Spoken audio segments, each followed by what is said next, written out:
On a chilly Wisconsin Friday night, we are live inside the Ozaki Ice Center, more specifically the South Rink. To my left is Mr. Paul Moritz. This is David Tewksbury on hand for the Concordia Sports Network.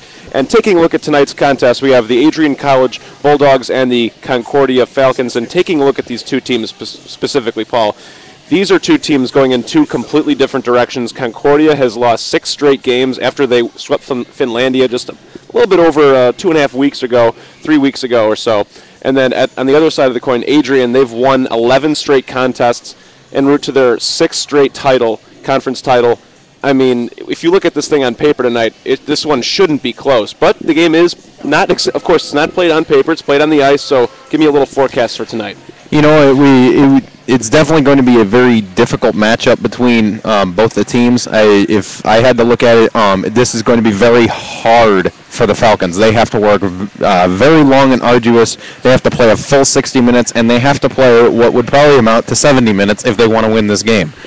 As a matter of fact, Trammell Lyons I talked with before the game, and I asked him a couple questions about tonight's contest, and here's what he had to say. Trammell, we have Adrian here tonight. What are the keys to the game tonight? I mean, they've only lost one game. How do you win this one? Well, with a team like Adrian, you know, they're really skilled. You can't go out there and make any bad mistakes. You got to keep it really simple. You got to go out and you play your game, and you got to work them hard. If you give them the puck, you know, they're going to make you pay for it, and we can't afford any of those mistakes tonight. So how do you encourage your goaltender if Adrian happens to get the first goal and they go up first? How do you encourage them to make sure that they don't get down on their game? Well, you know, if they we have the opportunity, you know, just got to make sure we don't get down ourselves, because, you know, if you get down yourself, you know, they go out and score 2 more, you know, he's going to score 4 goals against this team. So you got to make sure you bounce right back, you have a good next shift, and you stick it to them. Excellent. What keys to the game would you say that the team has to focus on, especially against Adrian? Just working hard, making sure our feet are always moving, good passes, making sure there's no turnovers. You can't give them the puck because, you know, they'll make you pay for it. Excellent. Thanks so much. Good luck to you and the rest of the team on the ice tonight. Thank you. So, sorry about that, folks. We had a little bit of a cable snafu there. Thanks for bearing with us. But, yeah, like Trammell said, they have to play a full 60 minutes. It's not going to be easy for them, so they gotta work hard. Paul, you also heard Trammell said they need 4 goals tonight. I think it's got to be a lot more than 4. If you take a look at the stat discrepancy with this team, Adrian, they score at least 5 goals per contest, and they've scored 104 they've outscored their opponents 104 to 49 this season, and they have the best conversion rate in power plays in D3 in the third district this season. They're converting on 33% of their power plays, and that's been kind of one of the Achilles heels so far this season for Concordia, and it's just a big bowl of wrong. It's not a very good formula for Concordia tonight. Absolutely, Adrian is has the best power play out there, and Falcon. So one of the keys of the game is, like what I spoke with Coach earlier, is they cannot get in the penalty box. If you get in the penalty box, Adrian's going to make you pay, because they always score. They seem to always find a way, be that a 5-on-4 opportunity, or you're almost guaranteeing them getting a goal if you have a 5-on-3 penalty. And the other side of the coin, Adrian, of course, is very good defensively. Just the other day when they took on Lake Forest, they did tie that game 3 apiece in overtime, but they held Lake Forest to just 1 for 11 on power plays. I mean, that's just an amazing statistic. Absolutely. We are going to get you a real quick Coach Gaynor interview before we get this game started, so let's play that for you. Evening, ladies and gentlemen, here in the locker room with Coach Gaynor. Coach, the games that were played in Adrian were not that far apart in the ways of the score. How do you get the scoring margin closer, and how do you get the W out of the game tonight? Well, I think for us, it's about tracking back through the middle. They have a great transition game. They love to go east and west, pass the puck from one board to the other. I think for us to come through the middle, intercept those passes, will make a huge difference. And then for us, tightening up in the D zone. They scored a lot of their goals off turnovers from us in our D zone. We were out of position. They capitalized. They scored. We ended up getting the W that night. You mentioned that they make cross-ice passes from both boards. Yep. How do they make that shot across the point where someone like Lenny could pick that puck off and possibly get a breakaway opportunity? Yeah, they do, absolutely. Adrian's a very skilled team. They're a very fancy team. They'll tend to make even behind the back passes without looking, trusting and knowing where their other teammate is. So if we keep our guys in the middle, we keep them tracking through the middle, we'll be able to intercept those passes and should get some goals hopefully at those. Excellent. The team has obviously been practicing throughout the week. How the practice has been going? Actually, this has been our best week of the year yet. I couldn't be happier with the boys. We've gone through some rough patches throughout the year. Had a little heart-to-heart this week, and the guys have been full steam ahead. I think this week will be our turning point. Hopefully it's a little bit late in the season. We only got 2 weeks left before playoffs, so hopefully we can come together, having had such a great week, get a couple wins this weekend, and get ready for playoffs down the road. Adrian tonight, they have only lost once on the season. Yep. What are the keys to the game here tonight? Keys to the game for us, good transition, great D zone, and then when we get the opportunity to finish, we have to finish. Their goalie does leave a lot of rebounds out in front. For us, we have to get into the dirty areas and score goals. That's one thing that Adrian does very, very well. Shaquille Marasti, for example, is excellent around the net. That's one thing. Hopefully our boys, after watching film, watching Shaquille, can learn, pick up, and then adapt to their game. I think if we can own the front of the net and the offensive zone, we'll be okay. Excellent. Thanks so much, and good luck to you and the team tonight. Thank you.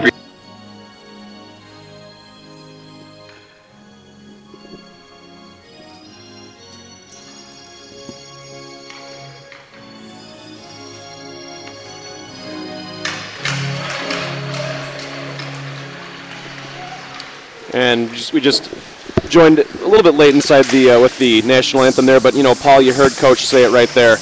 Their goalie lets a lot of pucks just kind of around the crease, so I mean that gives this team an opportunity. I mean we don't want to write off Concordia, no question about it, but they have lost their last 6 contests. Take a look at Adrian.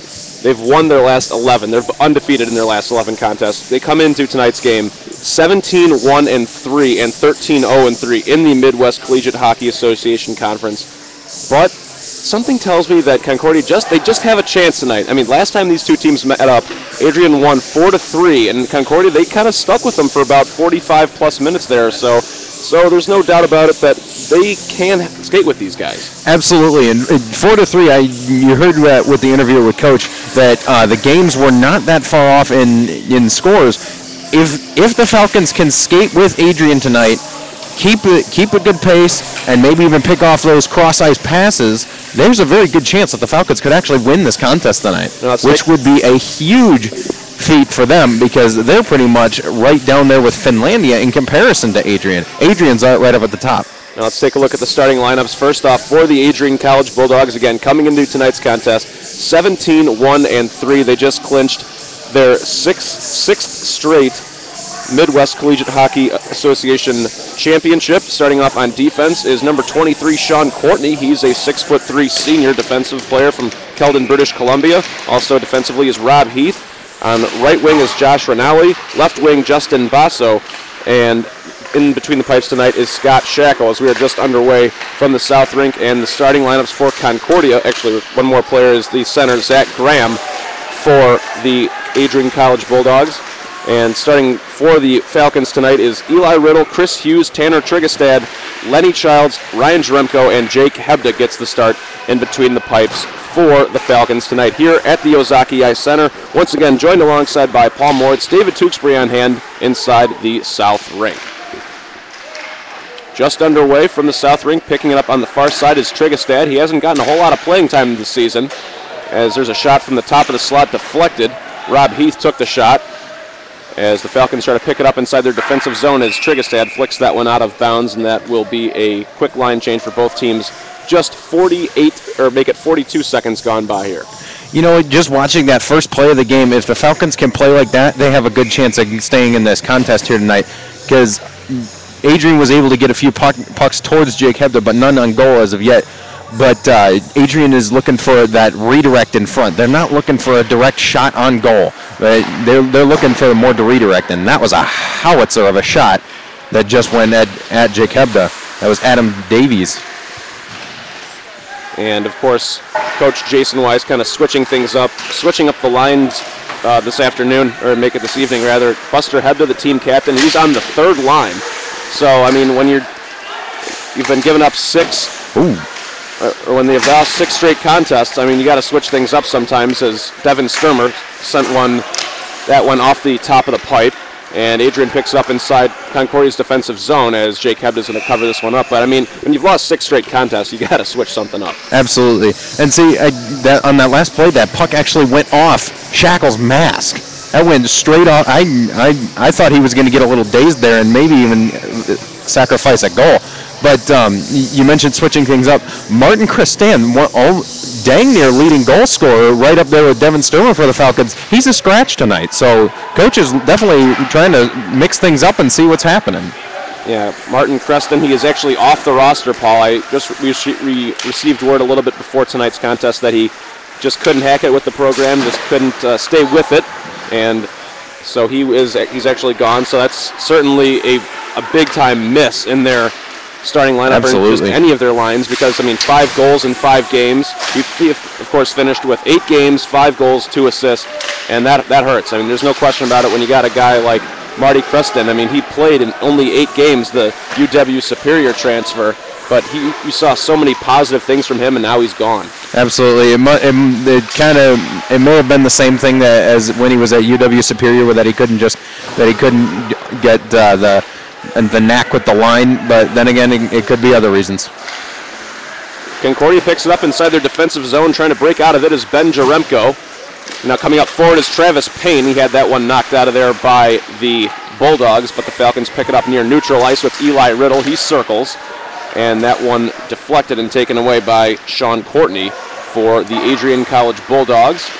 Once again, joined alongside by Paul Moritz, David Tewksbury on hand inside the Ozaki Ice Center. Puck goes inside the crease, and it was kind of knocked out of there by Hebda.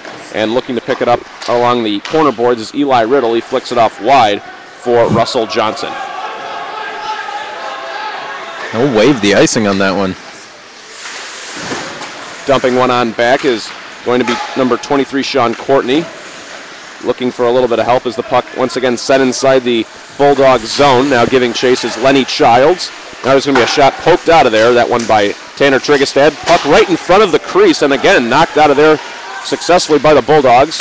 Puck goes all the way to the far side, knocked out by their goalie. Then it's going to go into the back of the rope as Chris Hughes strikes first with 16:31 left in this first period. So a really good start for the Concordia Falcons, Paul. And you know, it was a bit of a defensive breakdown, but also a very unfortunate event for Shackle. He lost his stick, and he just could not corral it as he would dove forward to try and put the glove on it. Couldn't corral it, and it's in the back of the net. It's 1-0 Falcons. And he took a chance, too, because he really kind of left the crease there, and if you're going to miss that, you're in trouble. He was at least 10 feet away from his net. He was way out there.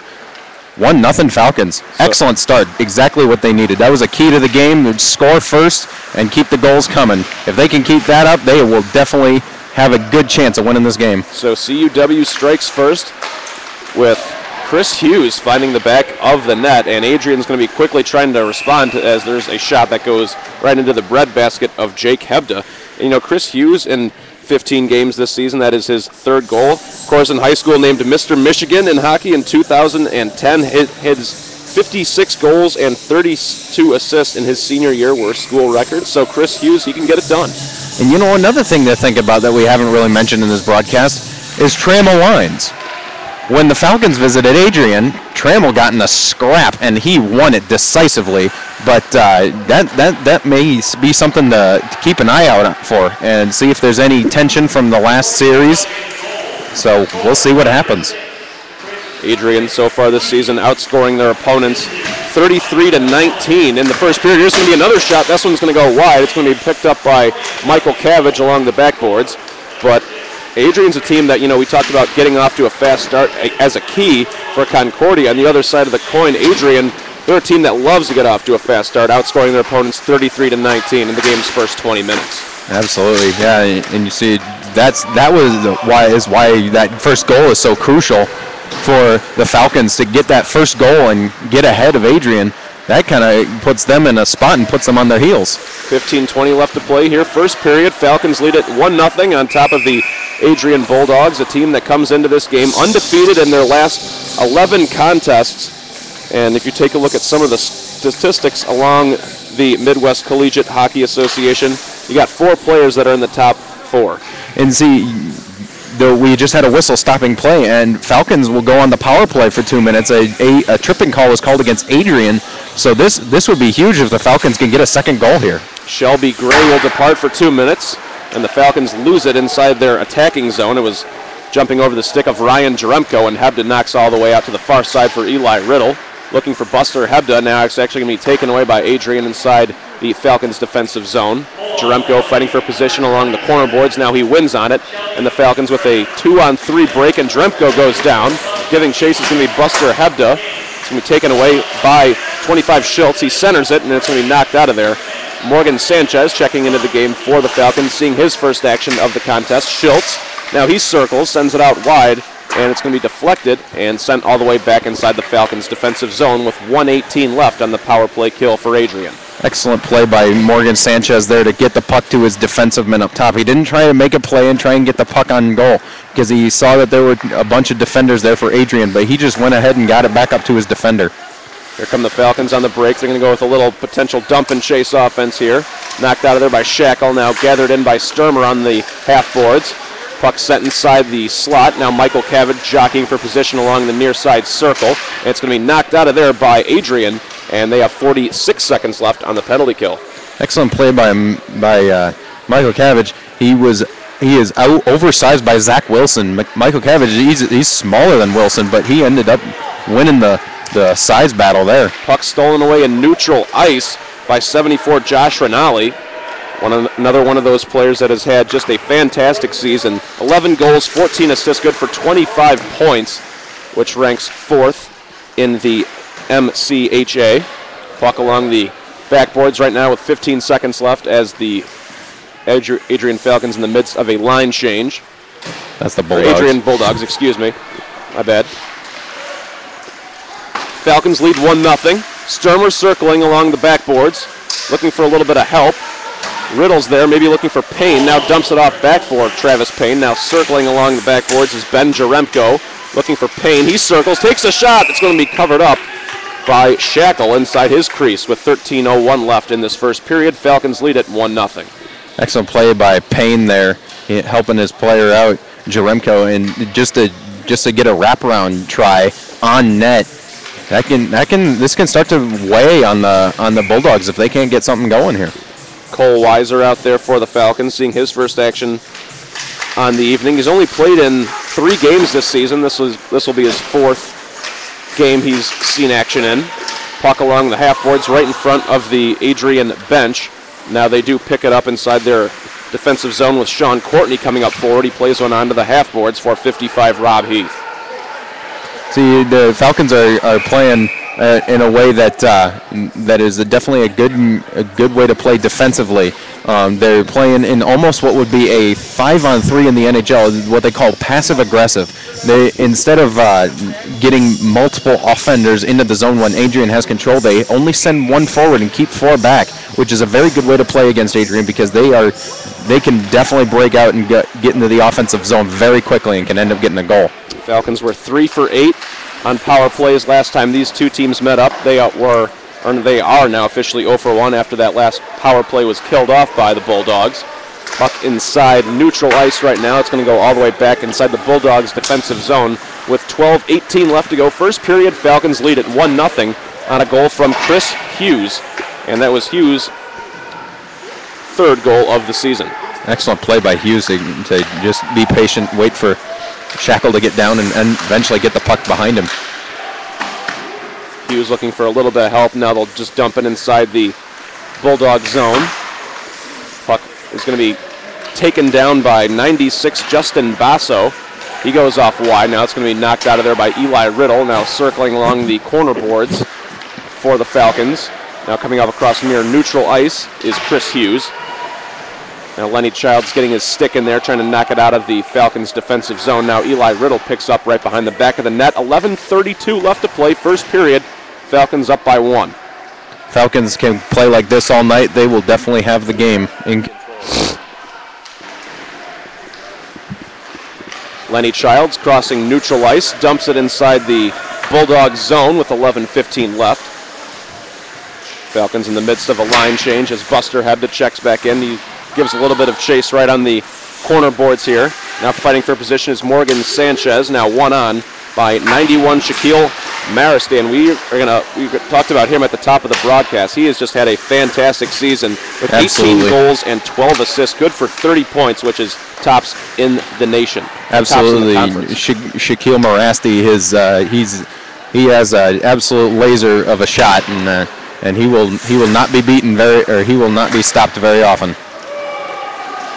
Chasing it down is going to be Gaskin inside the Falcons zone. He circles back as both teams in the midst of a line change. Now dumping it on is Brandon Bayer, looking for Travis Payne as he gets knocked down. Make that Sturmer rather.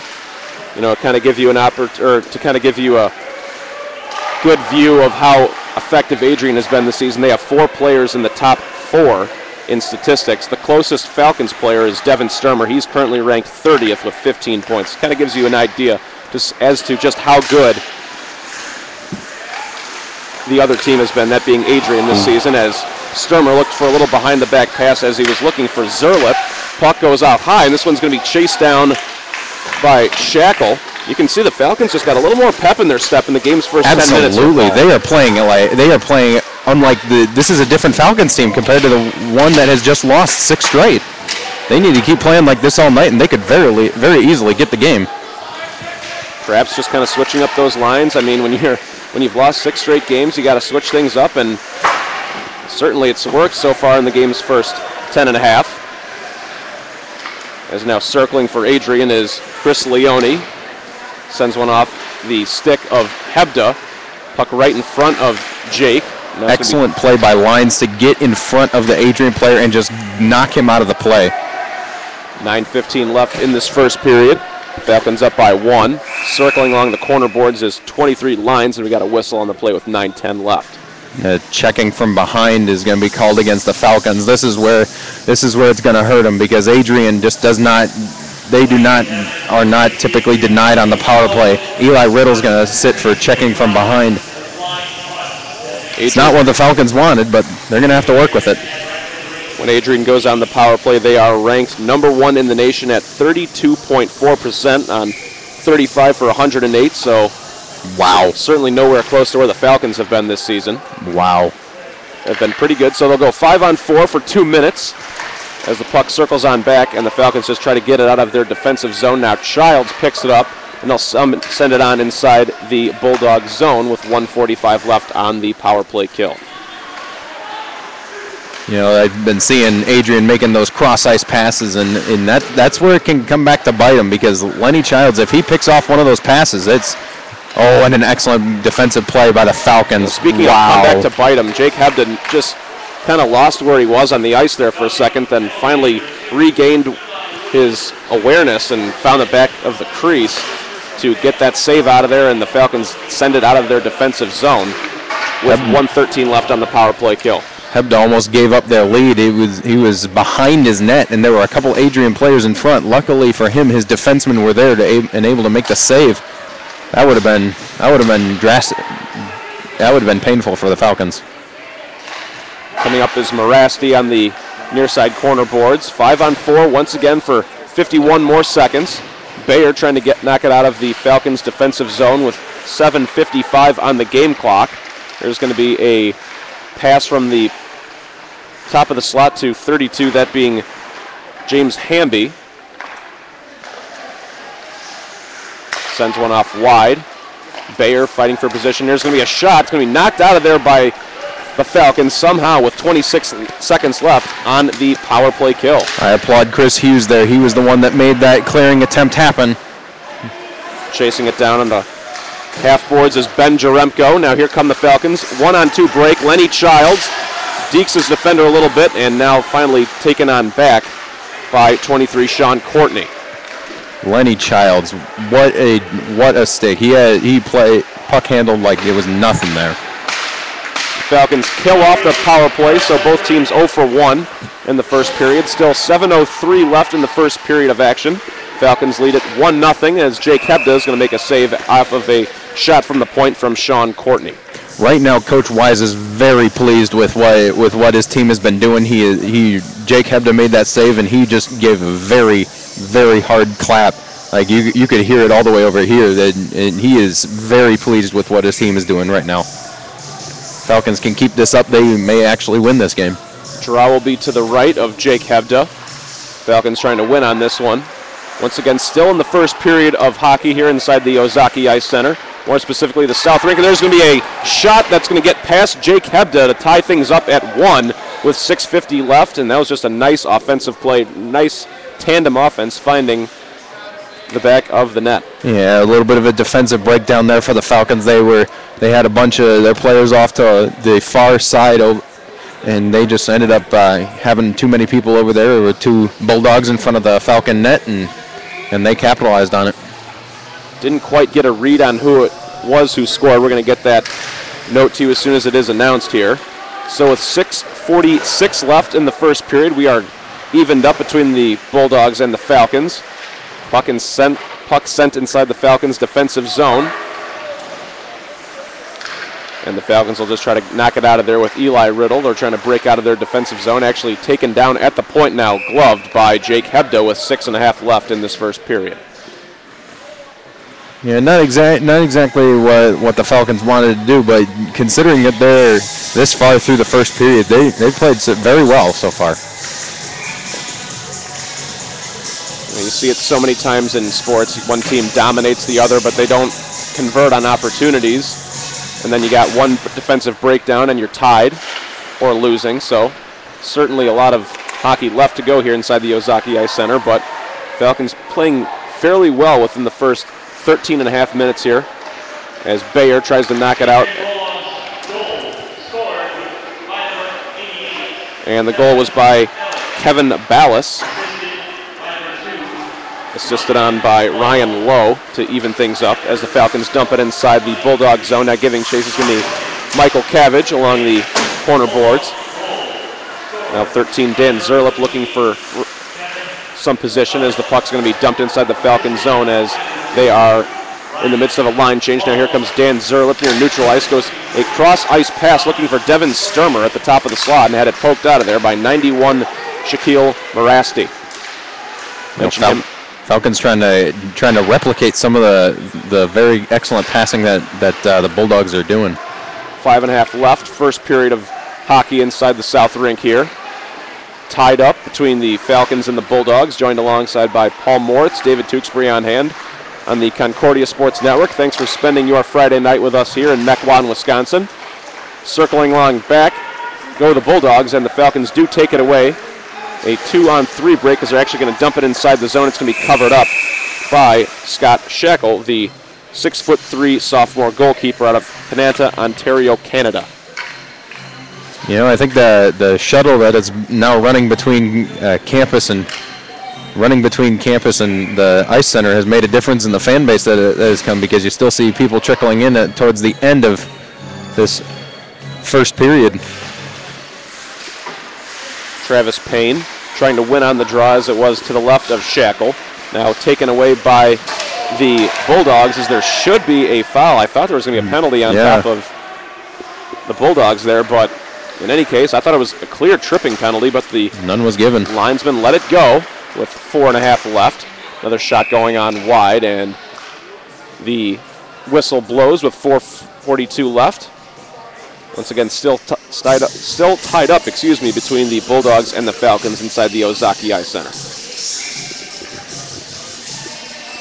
Draw will be to the left of Jake Hebda.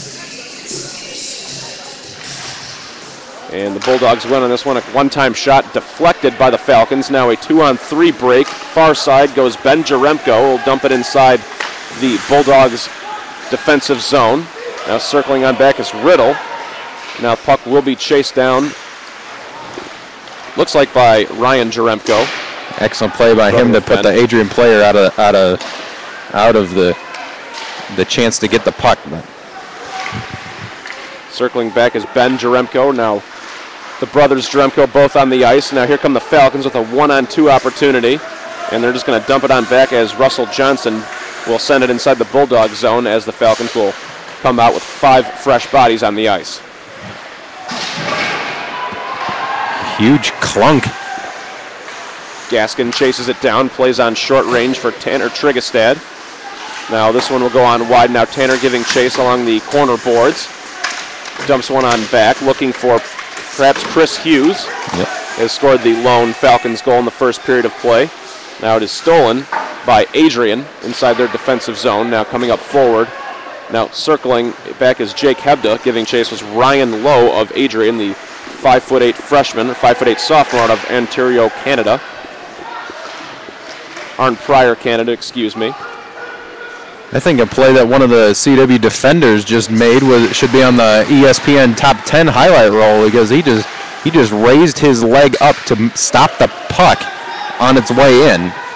That was an interesting play, but nevertheless it was made. Falcons hanging in there in the game's first 17 minutes, again without Marty Creston. 8 games, 5 goals, and 2 assists, but he's off the roster. And I think if you would have told anyone at the top of the broadcast, if you're going to be without Marty, how do you think things are going to be going? They're saying, I don't think we're going to have much of a chance, but they've been playing pretty well here. Absolutely. It's you'd like to think that they would be doing a lot better with Marty. He certainly is an excellent offensive presence, but he has actually done us the favor of operating our goal horns for us tonight. So he is here in the building, and if any of y'all are Marty Creston fans, thank you for watching.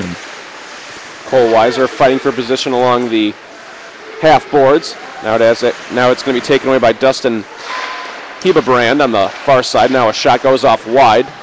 Buster Hebda will give chase, and he'll send it near neutral ice, looking for Morgan Sanchez for the Falcons, as both teams now will pick up some fresh bodies out on the ice with 2:15 left, as Eli Riddle will chase it down behind the back end boards. And this one will go inside the Bulldogs defensive zone with 2:04 left in this first period. Once again, still tied up between the Bulldogs and the Falcons. You're watching the Concordia Sports Network. Thanks for spending your time with us on Friday night as the whistle blows with 1:59 left in this first period. Yeah, the Bulldogs went in offsides, and that may have been a break for the Falcons, as it looked like they had almost like a Bulldogs were coming in 4-on-2 odd man advantage. Draw will be right in front of the Falcons bench.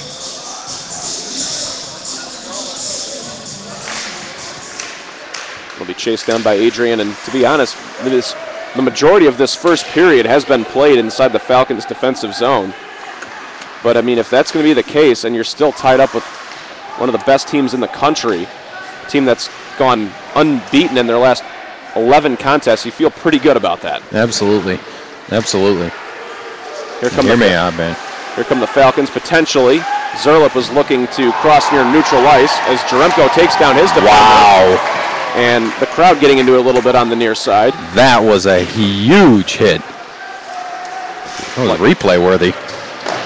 Like Jaremko kind of lit up his defender along the corner boards with 80 seconds left. Now the puck centered on and missed. Looked like Morasti had an opportunity. Now another puck, this one redirected. Now chased down by the Bulldogs on the near side, right in front of the point. Sean Courtney had it knocked out of there by the Falcons. Now coming up forward on the near side is Kevin Michael Cavage. And the Falcons will send some fresh bodies out there. Payne, Johnson, Gaskin, Lines, or make that Bayer rather, and 18 Ben Jaremko. Puck behind the end boards. Now circling on back, looking for fighting for position, I should say, is Russell Johnson. Now near side to far side. Bayer to Gaskin. Puck dumped inside the Bulldog zone. 30 seconds left in this first period. And almost a dangerous play by Shackle. Had one of the Falcons been there, they would have had a wide open net opportunity. 2-on-3 opportunity. Now Shackle knocks this one down. Jaremko tried to pick it up on the redirect, or the reprieve, I should say, with 10 seconds left. Puck right in front of the point for Gaskin. This one's going to go out of play with 7.1 left in the first period. considering the numbers that lay out the stat sheets, the Falcons have been playing an excellent first period. Let's see if they can end up getting their mojo going in the second period, get some fluids, and maybe even get a few pucks behind Shackle. Adrian yet to lose a game on the road this season. They're 7-0-2, as the draw will be just to the left of Shackle. Zerlip and his defender. Zerlip's going to go to the penalty box, I would have thought. That was pretty obvious, right in front of us here. As time drains, Zerlip might have got away with one right there, but he may have. In any case, 20 minutes of hockey gone by here in the Ozaki Ice Center. A team that has lost 6 straight, a team that has gone unbeaten in their last 11, and we're tied after 20 minutes. Absolutely. You couldn't applaud the Falcons any more for the hard work that they put on in the second period. What they have to do is they got to get the fluids in, go in the locker room, discuss a few game plans, but you cannot change the one that they have right now. What they have right now is going very well for them. They got a tie game after 20 minutes. They can keep this up. They should be able to get a few pucks behind Shackle and maybe even, hopefully, a win out of this game. So after 20 minutes inside the Ozaki Ice Center, we are tied up at 1 apiece. Cole Weiser giving the Falcons a early 1-0 advantage, but we will take a short break. You're watching the Concordia Sports Network. Thanks for spending your Friday night with us. We'll be back with the second period of play from the South Rink right after this.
Back here to the South Rink here in the Ozaki Ice Center. Not a bad game so far, if I must say. Favoring neither team. We're tied up. Blackhawks theme song. Of course I was. They're the best team in the NHL right now. 9-0-2. That's not bad. Also not bad, the Falcons in the first 20 minutes of play. Absolutely. Killing off a couple power plays. Chris Hughes finds the back of the net. 20 minutes gone by against one of the best teams in the country, and we're tied up. Again, I mean, really hats off to the Falcons in the first period of play right there. If they can keep this up, we're sounding like a broken record, and we keep saying it, but if they can keep this up, they have a very good chance of winning this game.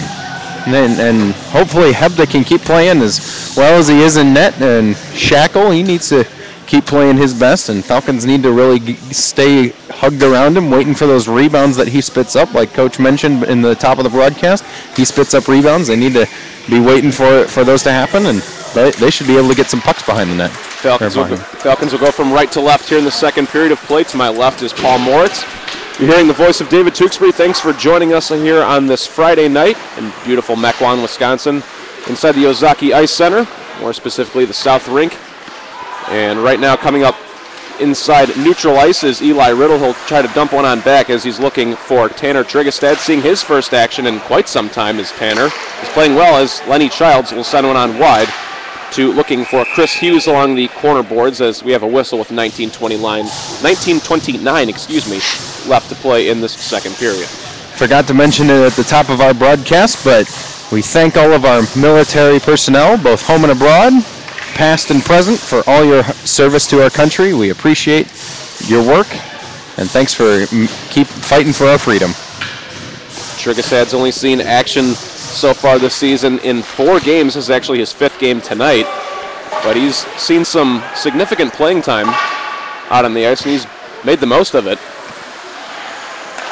as the Bulldogs will pick it up inside their defensive zone with Shelby Gray, and he'll have it knocked out of there by Kevin Michael Cabbage right in front of the Falcons bench. There's going to go one wide, and Sturmer nearly had an opportunity to get things going. Now here come the Bulldogs in a 3-on-2 break, giving chase is Gaskin, trying to knock it away from his defender, Zach Graham. Now circling on back come the Bulldogs on the near side circle.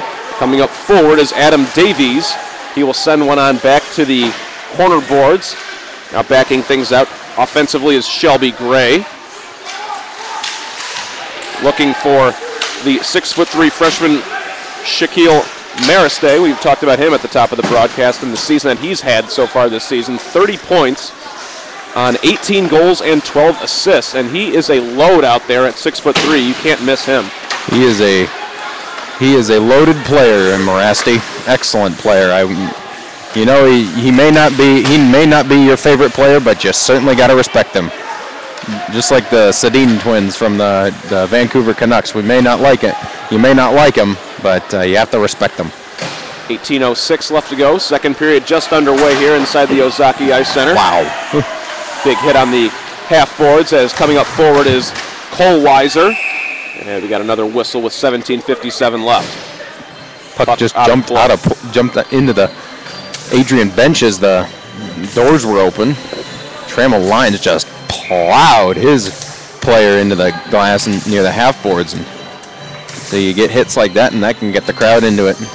You know, we talked about how physical of a player Trammell Lyons is. Seen 50 minutes in the sin bin, as you've called it, a couple times this season, but if you take a look at how many minutes that Lyons has been in there, you take a look at that and you kind of compare that to, you know, some of the players for Adrian. You got 66, 36, 35, 51, 27, 26, 22. Trammell doesn't have much compared to them. Nothing compared to this Adrian team. They're big, they're physical, and they're going to hit you in the freaking mouth. And that's why they're 17-1-3. As Jake Hebda makes another save with 17:39 left to go. And it's, you know, we've talked about it throughout the season, Paul. You take a look at this team right now for Concordia. They've won 6 games this season. Last year they only won 2. And last time these two teams met, Adrian, of course, wins the game 4-3. But you take a look at all the games last season with Adrian and Marquette, or excuse me, Adrian and Concordia. I'm a Marquette guy. You're still from Marquette. We'll give you a slack on that one. That's okay. Everybody gets one, right? Yes, so exactly. Mulligan. If you take a look at these two teams, Concordia and Adrian outscoring CUW 28-10 in 4 games last season. So far in 3 games, well, 2 games and change, it's 10 to 6 actually, Concordia and Adrian. So you can see the kind of the culture change. It's not the same team as seasons past. Absolutely. I mean, looking at scores from past seasons, this is obviously not the same team. I believe the Adrian won over last year's CUW team with numbers in double digits without hesitation. And this team is years better and years younger than last year's teams. And it's crazy at the beginning of the season, 27 players on the roster, 24 of them freshmen. I mean, that just kind of gives you an idea of how young this program is here. And they're going to be competitive with these guys, as of course they are here tonight, but they're going to give Adrian a run for their money, and not just tonight, but in years to come. There's no question about it with this new head coach and Jason Wise. It's just a different culture. It's just a different feel. They kind of walk around with a little bit of a swagger saying, you know, hey, we know Adrian's that good. We know how good they are, but we belong to be here too. This puck circles on back inside the Bulldogs zone. Chasing it down is Travis Payne on the far side, as the Bulldogs look to just send it on back.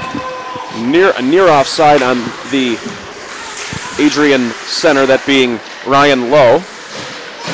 But instead the Falcons will try to pick it up inside their defensive zone and try to break out of this thing with Eli Riddle. Eli dumps one on forward, looking for Russell Johnson. Had it taken away by the Bulldogs. 16:08 left to go, second period. Still no score in the second half of play, or second period of play. 1-1 in the first 20 minutes, as Cole Weiser Chris Hughes found the back of the net for Concordia to give them a early 1-0 lead. Another excellent defensive play there by Gaskin. There's a quick picked up his skate to stop the shot as it came in. Here come the Falcons on the break. Coming up forward is Tanner Trigestad. That puck was lofted up so high that Shackle looked like he was playing in outfield. I wouldn't have been surprised if he put his blocker up and went and just snapped the leather on it like an outfielder to make the out, as it were. 15:39 left, second period of play. Falcons and Bulldogs tied up at 1 apiece. Paul Moritz and David Tewksbury on hand inside the Ozaki Ice Center, as the draw will be just to the right of Scott Shackle. One on by the Bulldogs.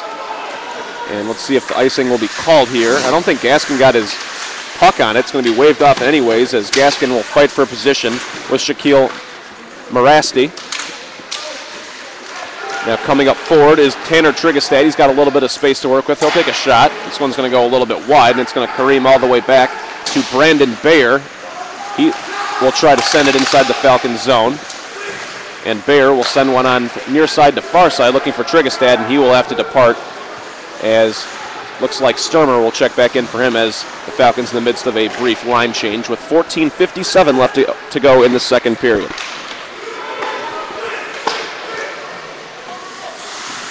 Hebda knocks one on back for Trammell Lines. Sends one from far side inside the Bulldogs defensive zone.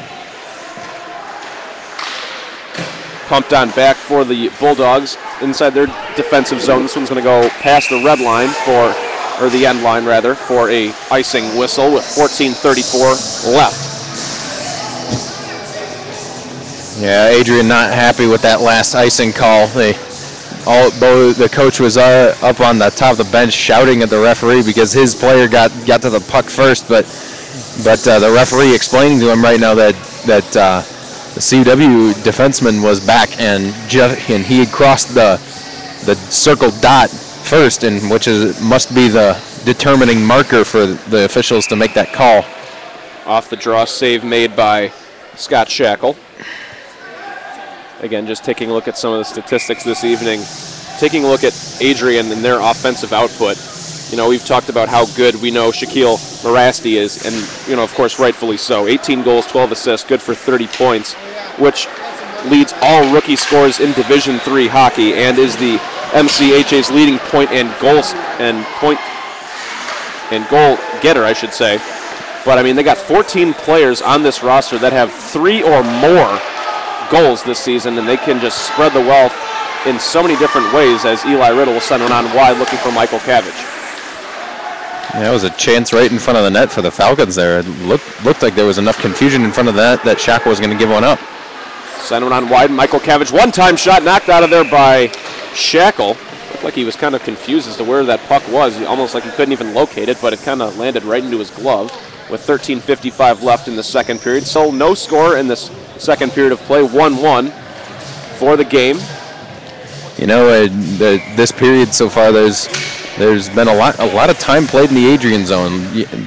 Quite a bit played in the Falcon zone, but I think we got just about the same amount in the Adrian zone. So we'll see if that continues and if the Falcons can end up getting the puck on Shackle. Penalty coming up to one of the teams. Draw to the left of Shackle between Morgan Sanchez and his defender. We got a whistle on the play, and it looks like Buster Hebda will depart into the penalty box for, I would guess, 2 minutes here. Yeah, tripping was the call. He knew at the second that the official's hand went up. Two players were down on the puck, so he just started skating slowly towards the sin bin, and sure enough, he's not too happy. He's got his head down right now, but then again, he could be loosening his equipment for all we know. Falcons with a huge penalty kill right here if they can get that. So 5-on-4 advantage for the Bulldogs. 13:43 left to go in the second period. Still 1-1 is a nice save made by Jake Hebda. Shot was from the near side circle. And the draw will be once again just to the left of Jake. 13:41 left in the second period. 1:51 left on the power play kill for the Falcons. They're 1 for 1 tonight so far defensively on that. Excellent save by the freshman from Firestone, Colorado, Jake Hebda. He definitely made a good save there because he knew he had it, but he wanted to ensure it, so he moved his arm over and was able to put the glove on the puck. Trigestad picks it up on the far corner. He'll just dump it on back with 1:36 left on the power play kill. Once again, 5-on-4 advantage for the Bulldogs. Again, coming into tonight's contest, 17-1-3, and now he's going to get a shot, finding the back of the rope right past Jake Hebda, and the Falcons can't kill off this power play as Adrian takes the 2-1 lead here in the second period. Yeah, defensive breakdown for the Falcons in their penalty kill. They were trying to play a little offensive. They realized that Trigestad was up in the offensive zone. They were trying to get a headman pass and see if they could get a shorthanded goal, but it ended up costing them. And Adrian came back with a 2-on-1 rush, and I believe Eli Riddle laid down to try and block the pass, but it did not happen, and they found the back of the net. So Buster Hebda's penalty cost the Falcons a power play goal, and the Bulldogs pick up their first lead of the evening. Now 2 unanswered goals for the team out of Michigan. We got another whistle on the play, a delayed penalty. And this one's going to go into the back of the net one more time as Josh Rinaldi finds the back of the net. That is going to be his 12th goal of the season for Josh, and it's quickly getting out of hand. It's 3-1 Adrian. And Falcons are going to go to the penalty kill yet again. That hurts. Absolutely. This is not what the Falcons wanted to do for the second period. They were playing very well in that first period, and seems that things have just gone to heck in a handcart. So Jake Hebda not happy at all. He just banged his stick against the iron. I think Adrian just kind of woke up. They're almost like a sleeping giant, these guys. You know, again, as I mentioned at the top of the broadcast, it's been duly noted they have gone undefeated in their last 11 contests. And now here they come again, but we're going to have an offside first called on Adrian, but another 5-on-4 advantage for the Bulldogs.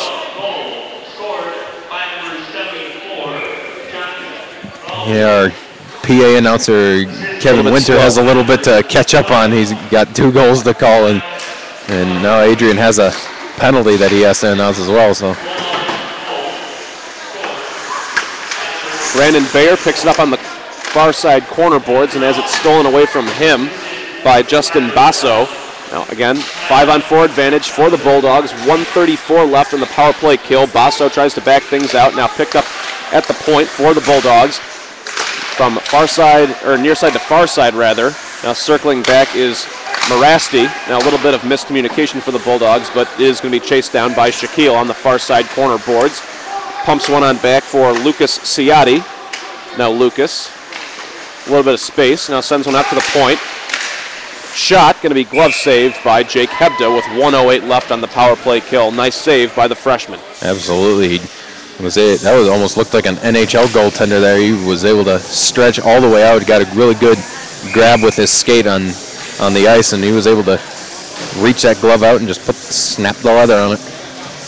Falcons will send 4 fresh bodies out on the ice. Draw will be just to the left of Jake Hebda. Shot from the top of the slot, redirected, now picked up, backhanded, deflected. Shot was by Ranali, and the puck will dump all the way inside the Bulldogs' defensive zone with 53 ticks left on the power play kill. And we got another penalty coming up to the Falcons. This is going to hurt. This is going to hurt, and it's going to be slashing. Yep. And I don't like this call because I think it was a Falcon stick that got slashed by a Bulldog, but obviously that is not the case, and Falcons are now going to have a 5-on-3 penalty kill, and that's almost saying, here, Adrian, have a goal. Sure. Because they do not miss on power play opportunities, and now they have a 5-on-3, that is Falcons. If a face-off were important for the Falcons, this would be a face-off that is crucial for them. And off that, Adrian wins it.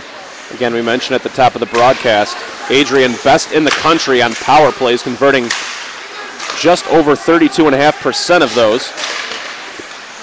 So now a 5-on-3 advantage as Hebda knocks that one away with 28 left on the first power play kill. Now circling back is Morasti. Morasti at top of the slot, sends one inside now. Puck knocked out of there by Travis Payne. Excellent play by Payne. Morasti sends one on by. One fanned on, now covered up by Jake Hebda with 14 seconds left on the 5-on-4 advantage. That was an excellent attempt by Shelby Gray. He just fanned on the pass, or on the shot there. That would have been a one-timer that would have easily blown by Jake Hebda, but he just fanned on it and rolled off the end of his stick and right in on Jake Hebda, who would just put the glove on it, held on. Jake definitely has a good frame of mind whenever he's gotten a 5-on-3 penalty against him, because he could have played that one away, but he just put the glove on it to hold on. Falcons will try to knock this one out of their defensive zone, and they do briefly. It'll be just 3 more seconds. Let's see if that can last. It does. Now it'll be a 5-on-4 advantage for Adrian, as the Falcons will look to kind of keep their head above water here. A little bit of potential miscommunication as Shaquille Morasti picks it up on the near side circle, dumps it in to the far side, looking for James Hamby. Knocked out of there by the Falcons with 53 seconds left on the power play kill. 10:40 left on the game clock.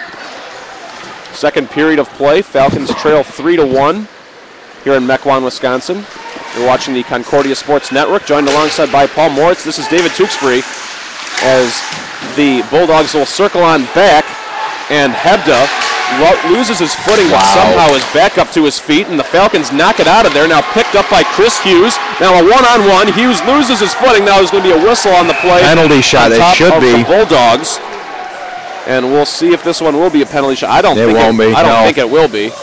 But that was a very excellent save by Jake Hebda. He stacked the pads to try and make the shot, and then our hats off to Trammell Lines right there. He and Jake, they go up and give each other a little fist bump and a hug, because Trammell, had he not been there, that would have been a goal, because the puck was laying in the crease. Jake could not get his glove on the puck, but the Falcons were able to get it out, and almost a shorthanded goal for the Falcons. And you talk about team defense. That's the definition of it right there, with Lines and Hebda working in some tandem defense, as Dan Zerlip circles on to the corner boards looking for a little bit of help.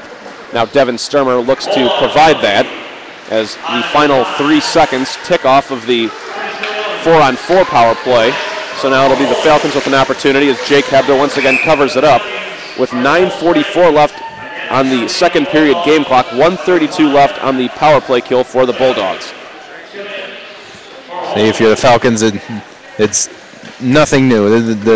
The power play, this one, you have to have to score on. So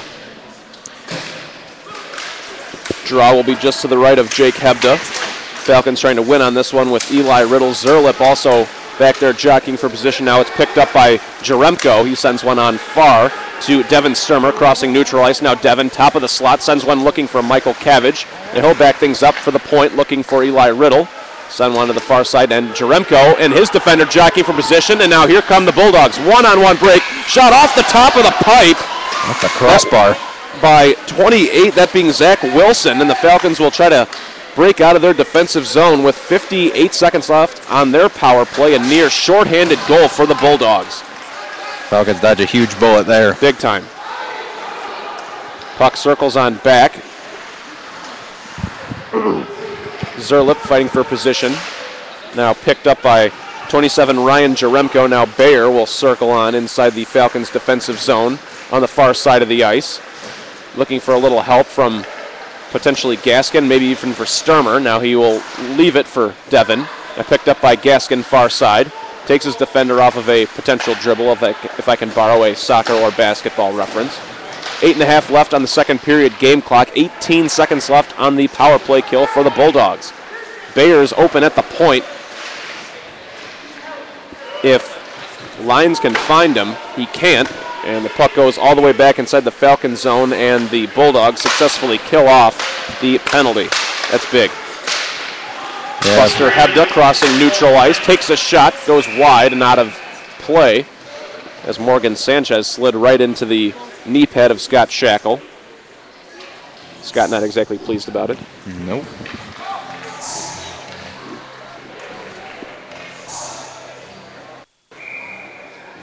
.07 left.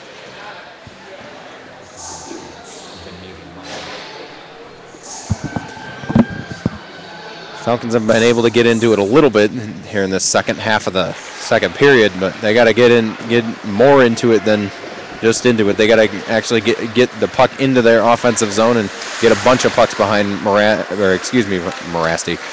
Get a bunch of pucks behind Shackle if they want to get going in this game. 7:50 left in the second period of play. Adrian leads by 2 at a 3-1 mark.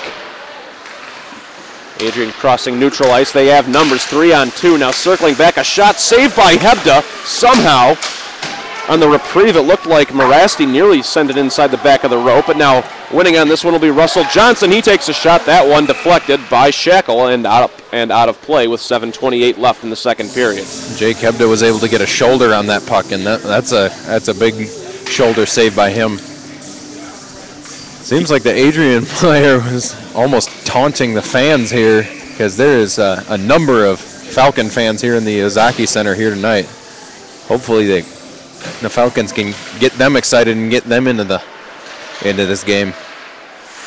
You know, Paul, last time these two teams met, the Falcons actually outshot the Bulldogs in the first period as well as the second period.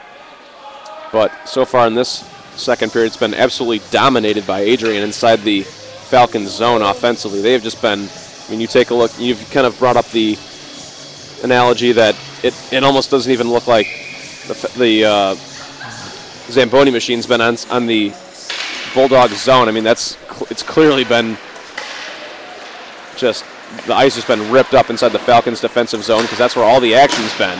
Absolutely. Puck sent on back, looking for Travis Payne. Now circling on is Jaremko. Ben dumps one on back, looking for Eli Riddle. Puck kind of hopping around a little bit like a hot potato. Falcons trying to win on this one with Ben Jaremko on the far corner boards, or the near side corner boards. Now Travis Payne picks it up.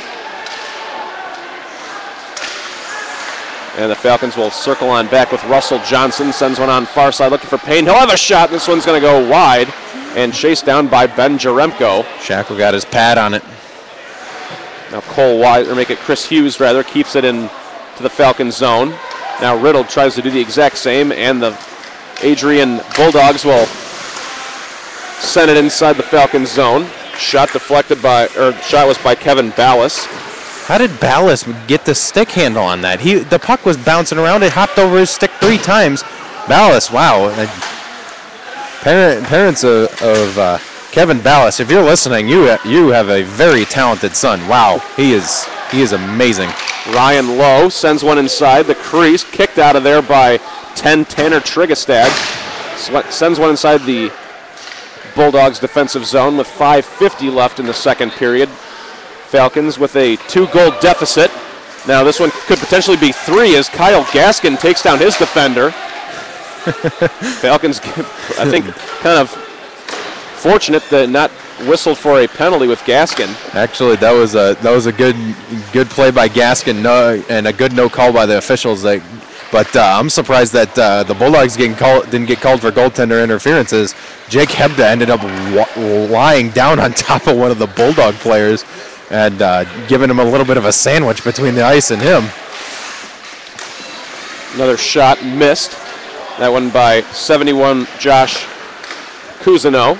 Now Devin Sturmer, leading point scorer for the Falcons with 15, 8 goals and 7 assists. He had an opportunity, but he gets taken down from behind. And the Bulldogs goalkeeper kind of covers it up. Here's this tension that I was speaking about earlier in our broadcast about previous engagements between these two teams. Maybe the heat and the tension might get too much, and hopefully not, because we don't want to lose 2 of our team members. But speaking of losing team members, we got coincidental minors. Looks like roughing will be the calls. You know, certainly when you're 17-1-3, your head gets a little bit bigger. You can jaw a little bit, and it's certainly warranted when you've won, or at least you haven't lost in 11 straight games. You can understand where some of these Bulldog players are coming from. They've just had a fantastic season. Again, we mentioned at the top of the broadcast, 14 players with 3 goals or more this season. They have 4 of the leading point scorers in the Midwest Collegiate Hockey Association in the top 4. They've just been absolutely dynamite all season long, as Devin Sturmer looks to knock it out, or at least center it, but the Bulldogs pick it up inside their defensive zone. Now coming up forward. Excellent wind around behind the net by Hebda there. Well done. Fighting for position is going to be Cole Weiser and 91 Shaquille Marasti. Falcons can't knock it out of their defensive zone as the puck nearly redirected and now finally into the back of the net with 4:26 left on the game clock, and it's quickly 4-1, and Adrian starting to run away with this thing. Yeah, Jake Hebda went for the poke check there and he missed on it, and he had no way to stop the puck as it was traveling up next to him and behind him. He is not one happy camper right now. Rob Heath picks up the goal for the Bulldogs.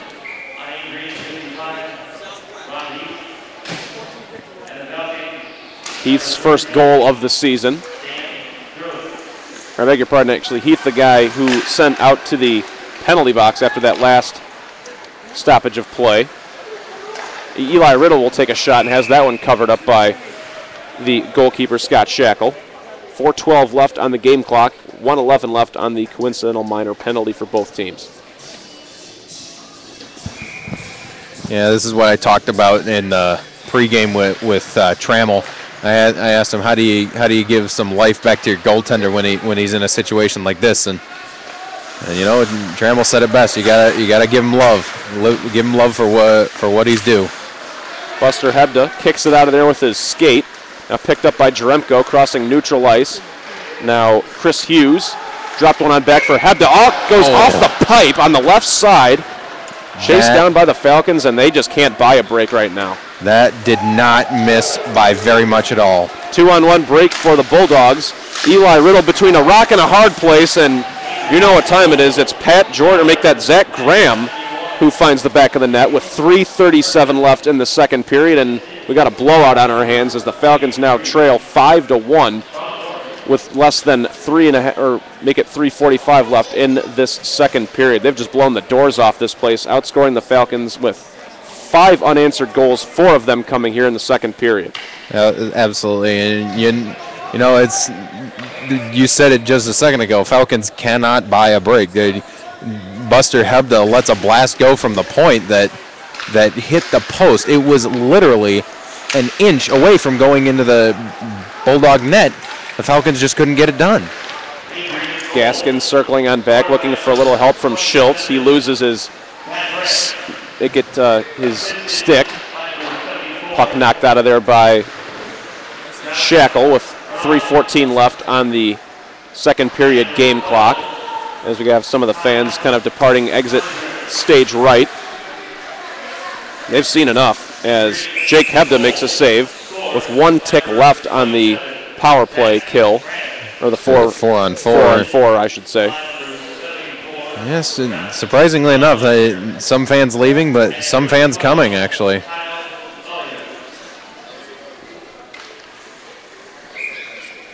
Draw will be just to the right of Jake Hebda, and it'll be interesting to see if Coach Wise will take out Jake at the end of the second period. Yep. Oh, and headman pass here. Falcons trying to just get one by Shackle before this second period ends. Now here's Michael Cavitt, a slap shot, goes wide. That one not even close. He was about 10 feet away from Shackle, and that one just wasn't even close on the shot from Kevin Michael Cavitt, the 6'1" freshman out of Sterling Heights, Michigan. It's all about converting when you have the opportunity, as Michael Cavitt taken down. Now a 2-on-3 opportunity for the Falcons. That one's saved by Shackle. They'll send it one on wide. Now Michael Cavitt picks it up on the far side corner boards. Kevin looking for a little bit of help from Devin Sturmer. Devin picks it up, now tries to back things out. And the Bulldogs will steal away possession inside the Falcons' attacking zone. Now giving chase is going to be Trammell Lines. Now Cole Weiser, he'll circle along the corner boards. And Zerlip gathers in possession on the near side. We will send one on looking for Devin Sturmer. 1:51 on the game clock in the second period. Jaremko, he'll have a blast go wide. Looking again for Devin Sturmer. And the Bulldogs will pick it up inside their defensive zone as they break out of it right now. Even the pylons that hold up the glass on the ends aren't in favor of the Falcons right now. They puck was sent around the shelf of the glass, and it went off a pylon right out into the middle where no Falcons but all Bulldogs were. Draw just in front of the Adrian bench with 1.5 left. Bulldogs win on this one as they pick it up inside their defensive zone. Now they try to break out of it with Shaquille Marasti. Puck careens all the way back to the Bulldog zone, as now they'll have an opportunity here with 71 Josh Cousineau. He fights for position with Russell Johnson on the near side. Travis Payne does take it away from him, and now here come the Falcons, just trying to find the back of the net as the Falcons freshman, that being 11 Russell junior Russell Johnson gets lit up on the half boards.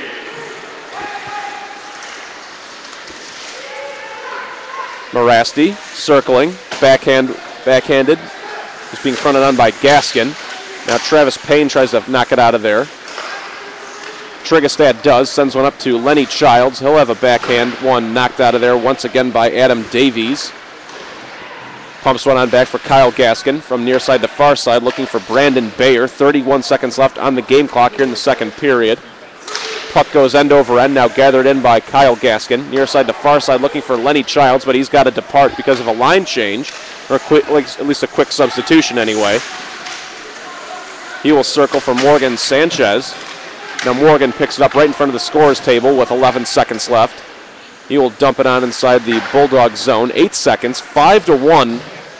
Adrian here, and they have, again, as we mentioned just a few moments ago, really just dominating that second 20 minutes of play.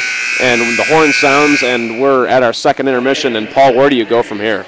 You know, it's hard to get an idea as to where you go. I mean, you were playing very well in the first period, and you almost have to go into the locker room and ask, what happened? I mean, you were playing. The team was playing so very well in the first period. They were skating very evenly with Adrian, and this seems to be almost a trend. I mean, it's not just with Adrian. It's been with teams like Lake Forest, and so we'll definitely hope that Coach can give him a few words of encouragement and get him back out on the ice with some motivation and maybe even hopefully a comeback from this deficit, this nasty deficit. I'll answer your question of what happened. I think Adrian, the sleeping giant, pretty much just kind of woke up. 20 minutes go by, and they say, okay, we really don't have it here. They look kind of lethargic. They just don't have their offense. Then they get back into the dressing room, and they say, okay, let's start playing our game. And then you saw that there in the last 20 minutes of hockey. Yeah, it could be that, but, I mean, you look at the score from when they were playing at Adrian, it was 4-3. I mean, yes, maybe it was a sleeping giant effect, but if that's the case, maybe they were trying to toy with the Falcons. So at the second intermission, the Falcons trail 5-1. We'll be back with the final 20 minutes from the Ozaki Ice Center right after this. You're watching the Concordia Sports Network. Once again, thanks for joining us on this Friday night. We'll be right back after this.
Falcons have a little bit of catching up to do. They trail 5-1 at the start of the third period, joined alongside by Paul Moritz. This is David Tewksbury. Thanks for joining us on this Friday night inside the Ozaki Ice Center in Mequon, Wisconsin. Paul, a very difficult second period of action right there. The Falcons being outscored 4-0, and things just kind of got out of hand. Absolutely. It's like the Falcons were looking to repeat the play that they had in the first period, and they just didn't do that. They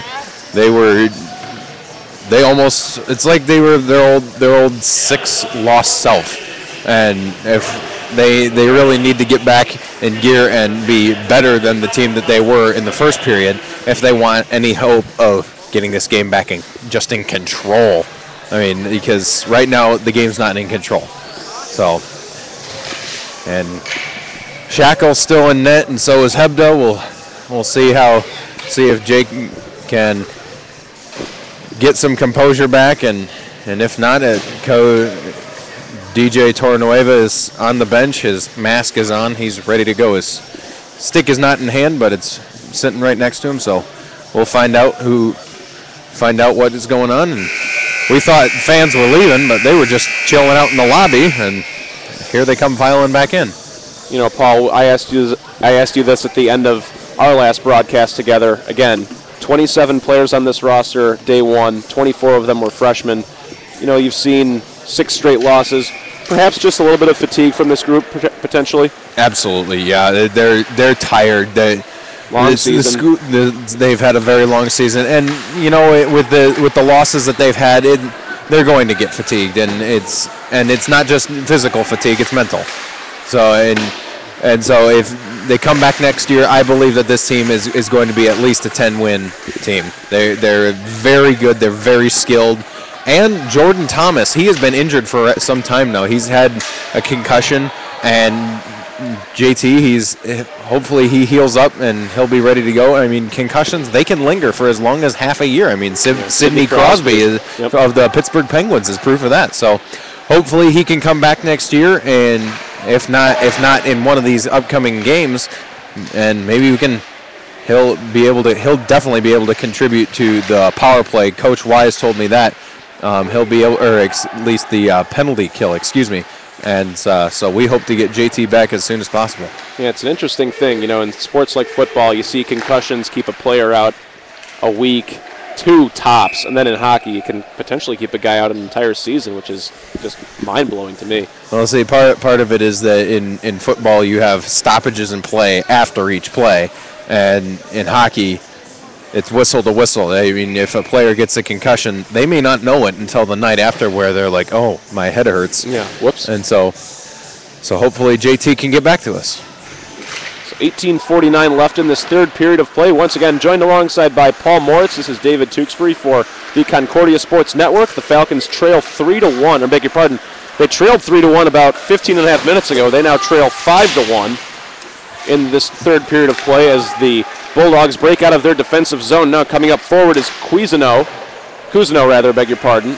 He has a shot go wide, and the Falcons pick it up near neutral ice, now right in front of the blue line with Kevin Michael Cavage.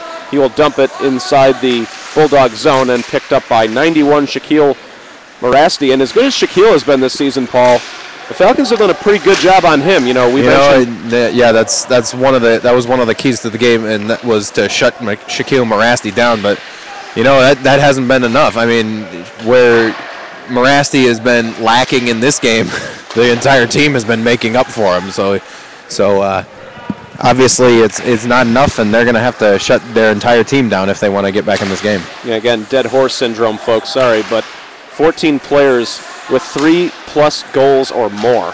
So, I mean, it just goes to show you this team really can spread the wealth offensively. And Marassi's not the only guy that can find the back of the net, although he has been magnificent this season. 18 goals and 12 assists, good for 30 points. And he leads, again, all rookie scores in Division III hockey and is the MCHA's leading point and goal scorer this season. He has been as good as advertised through 21 games for the Bulldogs. But right now, the Falcons still trail 5-1 with 17-12 left to go in this third period of hockey. Let's see if the Falcons just kind of can get off the schneid a little bit here. They got off to a really quick start with that goal from Chris Hughes, and that's been a problem for this season for the Falcons, Paul. I mean, they get off to that fast start. They just can't sustain that energy. Absolutely. For whatever reason. Yeah, then when you're playing on home ice like this, you have to sustain the energy. I mean, if you can't do that, then my question is, how do you win on the road? Right. Which they've done far better than at home this year. Travis Payne has a shot deflected. Again, if you take a look at this series at a glance, I mean, Adrian has just absolutely manhandled Concordia. They've never even beat them. They're 24-0 all time, and the Bulldogs hold a 192-40 all-time scoring advantage over these guys. I mean, it's just like your older brother that's always beating up on you as a little kid. You just can't get by him, but for whatever reason, we still have that slight optimism that these guys will fight with these Bulldogs at some point in time, maybe next year, 2 years ago. Again, this team is very young. Absolutely. These names that we're saying here tonight for the Falcons, they will stick with us for at least 4 years. And on the other side of the coin, if you look at a team like Adrian, they got 4 seniors, 3 juniors, and 15 sophomores. I mean, 15 sophomores, that's a big number themselves, so they're going to be hanging around at the top, as they seemingly always do. Again, they've won 6 straight titles here in the Midwest Collegiate Hockey Association Conference. I mean, they've been fantastic. Another shot, or another pass go wide, and the Falcons somehow dodge a bullet there. Jake Hebda does. Picked up by Gaskin. Adrian player sent that puck out of play. Almost cut head coach Wise's head off. 15 and a half left inside the Ozaki Ice Center. Thanks for spending your Friday night with us on the Concordia Sports Network. Once again, joined alongside by Paul Moritz. This is David Tewksbury. And after this, the Falcons will take on, once again, Adrian tomorrow night, tomorrow afternoon at 4 o'clock Central Time. We will be on the call around 3:50-ish. We'll see if Paul can get a couple more interviews with Coach and some players as well. We have a penalty coming up, and it looks like charging will be the call. And Falcons will go to the power play, and a much-needed power play. And if anything, do I even need to say it? They absolutely must score on this power play to maintain control in this game. And Paul, I can't quite get a read on it, but there is an injured Falcon on the half boards. We can't see him, but he looks like he's getting up, and it looks like it is Lawrence Childs. Lenny Childs down. Yep. Yeah, he was down, but he's up, and he's holding on to the trainer's arms, but he's able to skate off under his own power. But that is a hard loss for the Falcons if Lenny's out for the night. I mean, he is one of the most agile players on the team. So we hope that he's okay and that he can come back to us very shortly.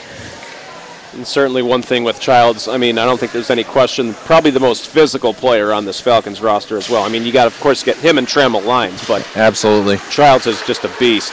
Yeah, Buster Hebda, he definitely shows his aggression on by pressing his players into the glass, but Childs he's a very agile and very consistent and hardworking player. Zerlip circled. He was looking for Kevin Michael Cavage at the top of the slot.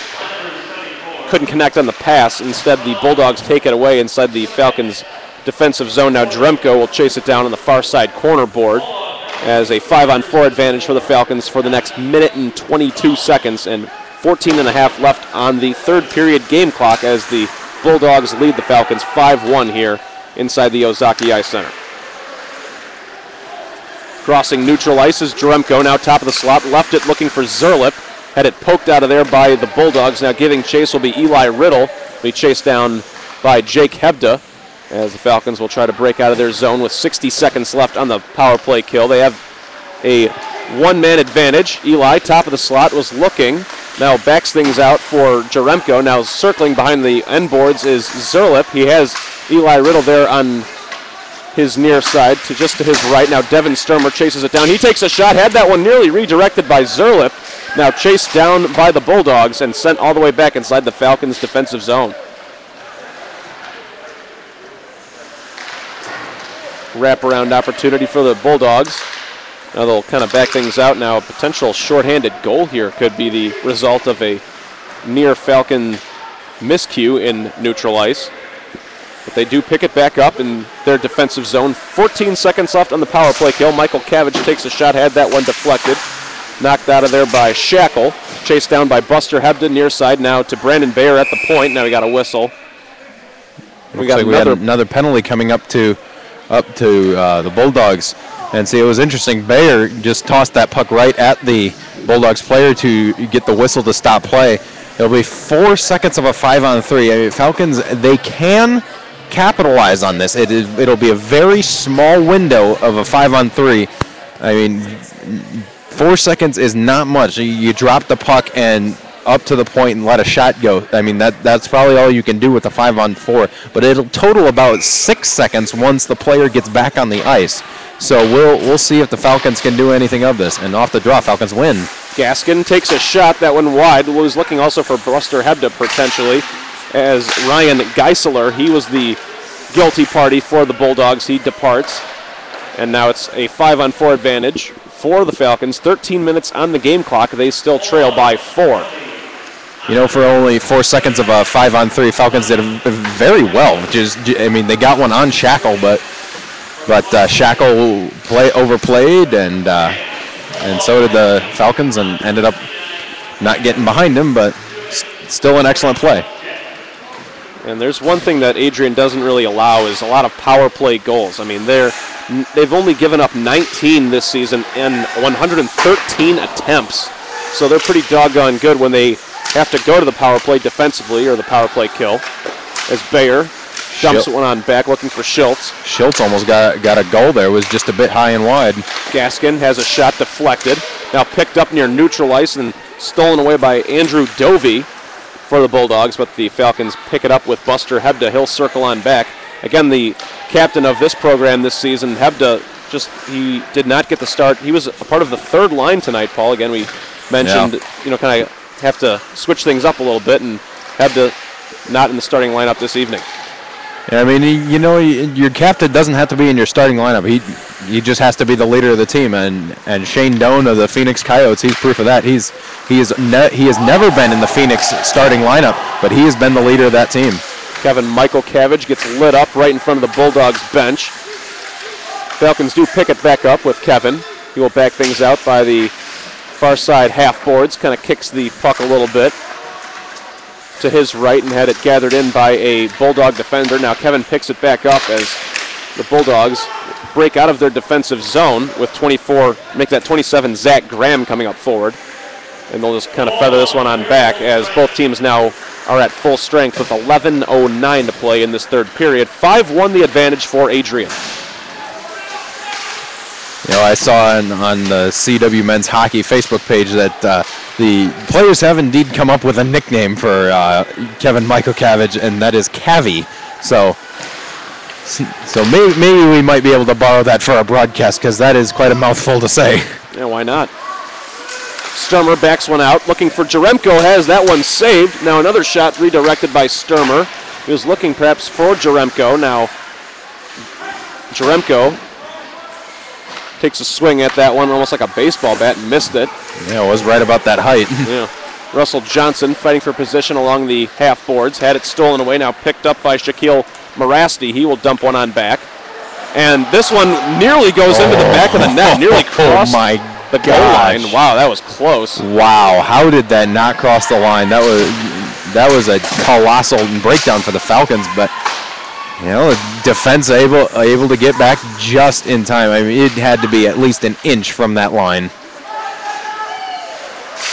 Russell Johnson picks it up near side. Cole Weiser will quickly depart, along with Jaremko.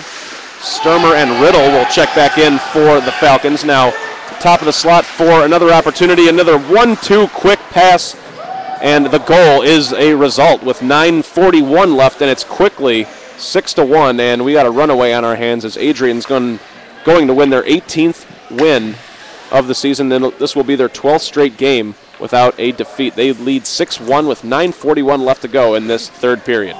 Well, it's not just a defeat. It's also they've just been tying games as well. So, I mean, just 4 games have not resulted in a victory for this Adrian team. And I don't know how else to say it other than wow.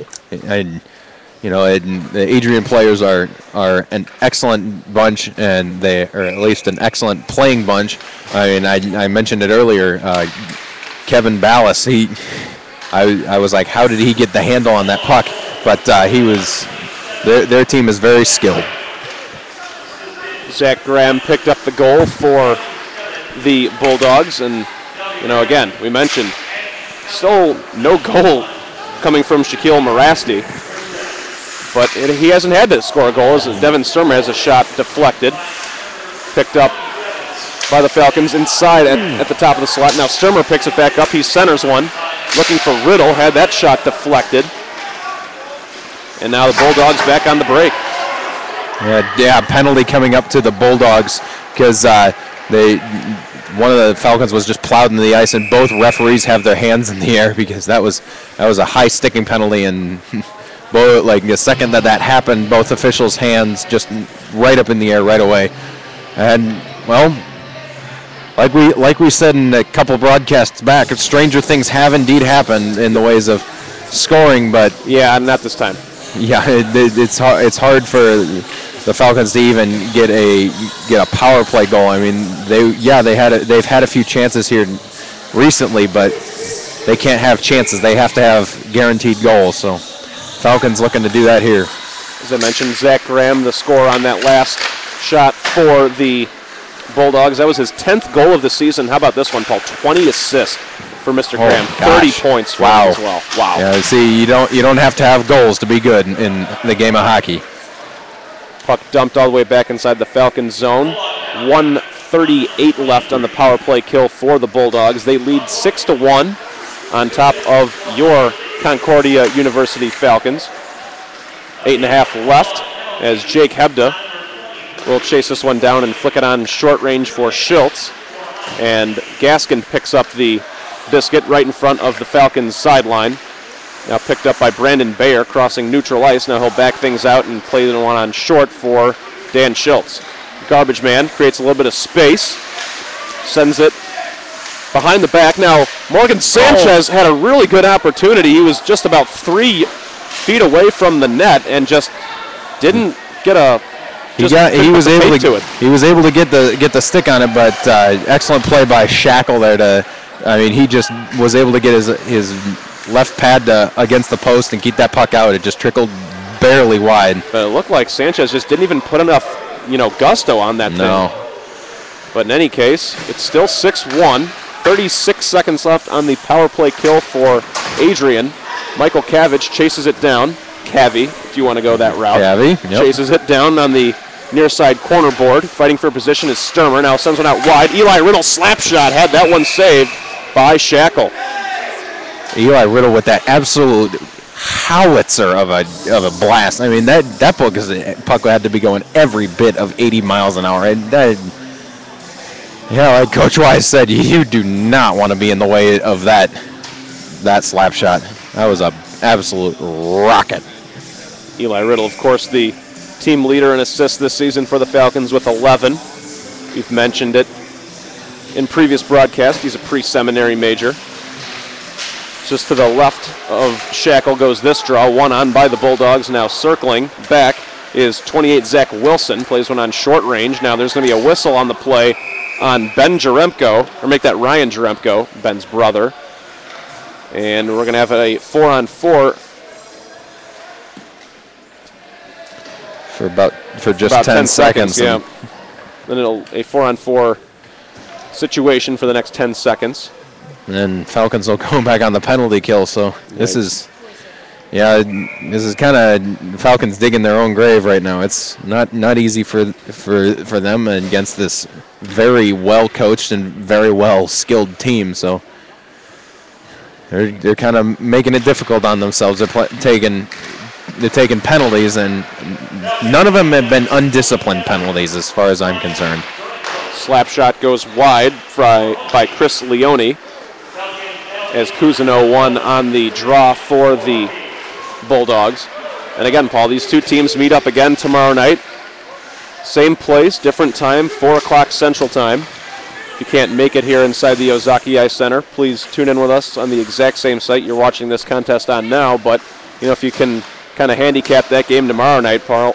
I mean, the Falcons, they got to go right back to the drawing board, don't they? Absolutely. You see what hopefully Coach will have some time to look over some films with the guys tonight and see what happened for some of the plays, and hopefully they can turn it around tomorrow and actually come up with a win. Hopefully get back Lenny Childs as well. He departed with an injury, undisclosed. We'll see if he'll be back tomorrow or even for the rest of the night tonight. I think we see Lenny Childs out there right now. So, yeah, I would assume he should be back tomorrow night. He is in actually right now. Yep. He's playing on the penalty kill. Falcons actually able to carry out. Here comes Lenny on the near side circle. Lenny backhand, that one deflected by Shackle as well as the defender as well. Kind of got his hip pocket in there was Dustin Hebebrand. Shackle. Wow. I mean, that's all you got to say. I mean, it almost seemed as if LC was almost assured a goal. It was a 2-on-1 going back and shorthanded opportunity for the Falcons. But LC was unable to convert because Shackle was there and he was fully alert. Backhand shot deflected out of there. Josh Cuisino put the tape on it. And Hebda, he has given up 6 goals this evening, and we've mentioned it in numerous broadcasts. At what point do you think to say, hey, Jake, let's hit the showers. You really haven't had it tonight. Let's put in DJ. We haven't seen him yet.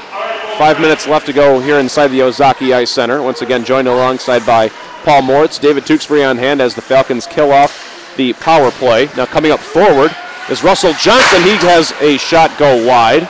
Wow. And Russell Johnson did not miss that by much. He would have beaten Shackle cleanly, but he just shot it high and wide. But again, I mean, those are the opportunities when you're playing a team that's won 17 games. You got to convert on. I mean, you have a little bit of space on the far side. You got to put it into the back of the net.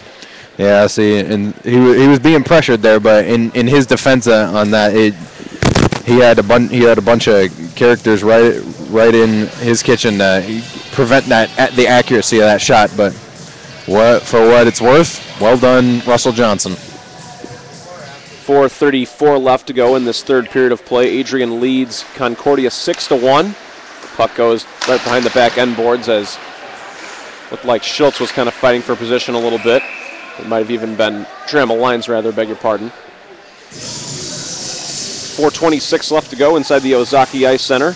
This will be the 7th consecutive loss for the Falcons, and even though they have lost 7 straight games, well, we assume it'll be 7 straight games after 4:26.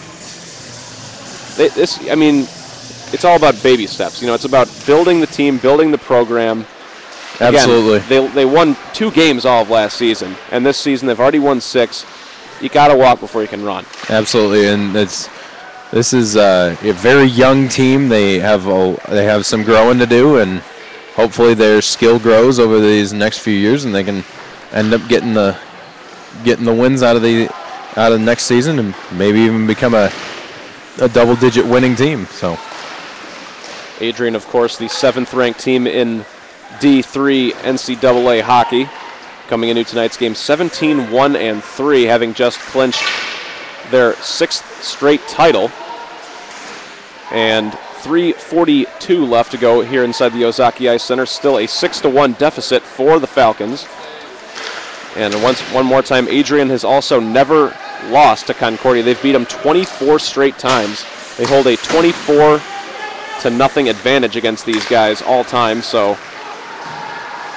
no question about it. These guys are absolutely legit. There's no question about it.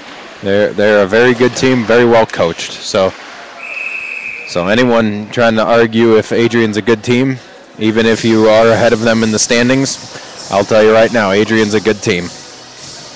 And you mentioned how well coached they are under head coach Ron Fogarty. They have compiled he has compiled a 139-19-7 record in 6 years with Adrian. So that is an unreal amount of number. I think he with those numbers he could probably even be in the NHL as a coach.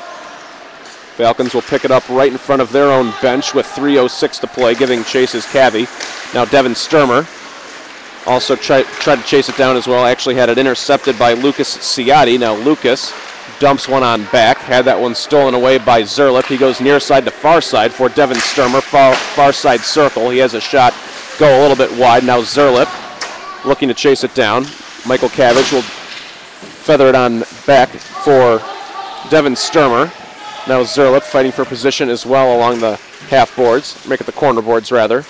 And it'll be one on by Justin Basso with 2:32 to go here inside the south rink. You know, as some people may have look at that play that Jake Hebda just made as dangerous. Yes, it is, but he was able to beat the Bulldogs player to the puck and able to get the puck up and out. Well done by him. Came every bit of 15 feet out of his net. Shot deflected. Falcons trying to just break it out of their zone with Jaremko. Puck will be covered up by the freshman goalkeeper out of Firestone, Colorado, that being Jake Hebda with 2:05 left to go. Once again, to my left is Paul Moritz. This is David Tewksbury for the Concordia Sports Network. Thanks for spending your Friday night with us here in Mequon, Wisconsin. The Falcons trail 6-1 right now with 2:05 left, but they will look to rebound tomorrow afternoon when they take on Adrian again. They've still yet to beat this team. It'll be 25 straight wins for Adrian, but you know, it's like that movie Little Giants. You know, there's always one time you always beat your big brother. Tomorrow could be the day. We'll see. 1:50 left.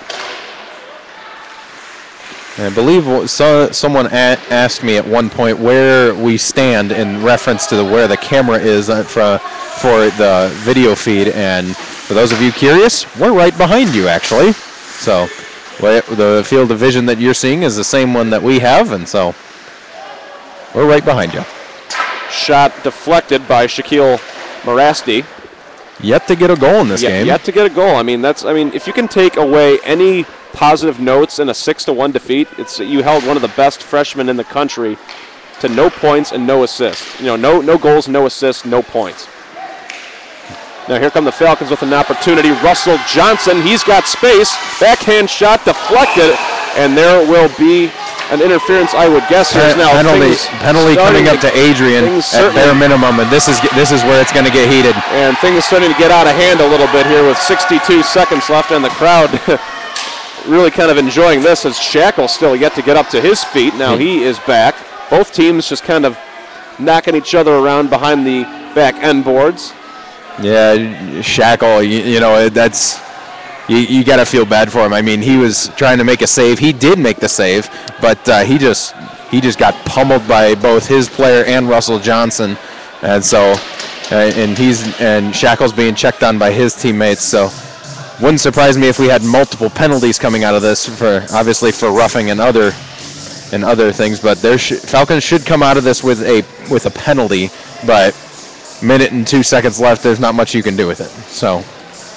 Adrian has certainly been dominating this thing offensively tonight. Of course, they do have 6 goals, but you take a look at the shots on goal, 28-16, the advantage for the Bulldogs. And that was just at the end of the second period. Right. And it looks like Shackle will actually take the remainder of the night off, and understandably so. I mean, you're up 6-1. I mean, I'd say Shackle deserves the rest of the night off. Well done to him, If you're concerned about him right now, he is up. He just skated off over to the bench under his own power, and he is doing okay as far as it looks. So we'll see if Adrian backup goaltender comes in or who we'll have. It'll be interesting to see if James Hamby will come on. Hamby's been fantastic this season. 10-0-1 is the record for James. And if you take a look at Scott Shackle as well, his save percentage rather at 92.5%. So it really doesn't matter who's playing goalie for Adrian this season. Both guys have just been dynamite. Still 62 seconds left to play here inside the Ozaki Ice Center as the Falcons will dip to 6-16 on the season. And it'll be their 7th consecutive defeat, and this one at the hands of one of the best teams in the country, the Adrian Bulldogs. Yeah, the official's still over by the timekeeper's booth trying to sort out everything. It sounds like the fans are starting their own little entertainment in the stands. Someone's birthday today, sounds like.